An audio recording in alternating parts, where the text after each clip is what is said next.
I'll be talking about an innovation that we developed, as Dr. Gupta said, was the need of an hour when our anterior segment surgeons were struggling with cases who had a very shallow AC and a high upthrust. How to manage those cases? They were having a struggle with that. So that was the genesis of this particular technique. Now, as we all know, phacoemulsification in shallow AC is quite challenging for any cataract surgeon. This can happen in cases of intumescent cataracts, in patients who have phacomorphic glaucoma, small eyes, hyperopia, or even in patients who have pre-existing glaucoma where the intraocular pressures are high and the upthrust from the vitreous is very high. Very often they even struggle to get the instruments inside. And in this process, if they try too hard, one can land up with endothelial compromise, Descemet's detachment, the rexes may extend, the zonules may get pulled up, and a dialysis may happen. And so all this high vitreous pressure increases the risk of the posterior capsular rent. There is repeated iris prolapse. And if you're not very controlled during the surgery and the decompression happens too suddenly, you can even land up with a suprachoroidal hemorrhage and an expulsive choroidal hemorrhage also. So how does one generally manage such situation? One option is the standard practice, which is a very controlled paracentesis is done with the viscoelastic in another hand, and IV mannitol is given pre-operatively, but this may not work in all such cases. Other options which have been advised is that one can go in the vitreous cavity with a needle and aspirate some bit of vitreous. You can go with a cutter blindly behind the lens and cut some amount of vitreous and do a core vitrectomy there. You can, if the lens is too intermittent, one has been advised to go into the lens capsule and aspirate some of the lens material. But all these techniques are fraught with a lot of risks and complications because they're very often blindly being done. So herein we describe the technique of vitreous decompression. I'll show you through this video.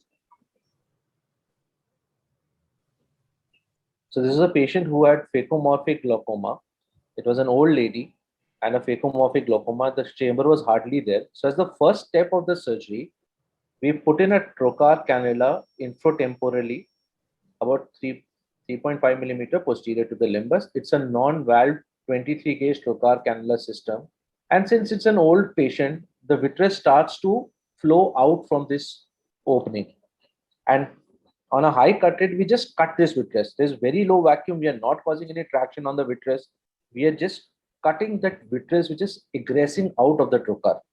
This will cause the eye to become soft, gives you space in the eye, and allows the anterior segment surgeon to now go in and start the surgery. So nice rhexis is possible now since the chamber is deep and the upthrust is less.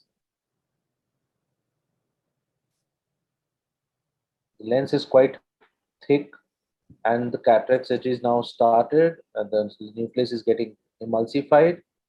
And we'll show you the flexibility of this procedure.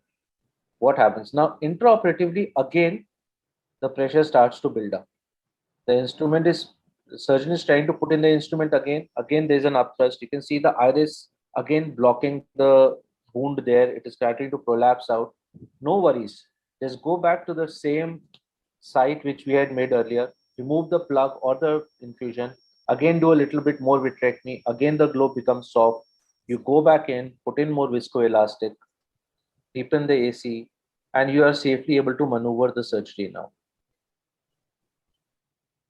And now you can place your lens in the bag. So it allows you a nice safe surgery without any risk either to the retina or to the lens throughout the procedure. And that port can be left sutureless. It's a 23 gauge sutureless port. So a very safe technique to kind of manage this upthrust and to allow for a safe anterior segment or a cataract surgery there. This can also be done in case you have an intraocular arise in IOP. Again, the trocar cannula can come pretty handy there. Thank you, Dr. Ritesh, for a nice presentation. Actually, if Dr. Kamrul is here, then he can use this technique, and I can assure you 100% that rhexis extension won't be there if you use this technique.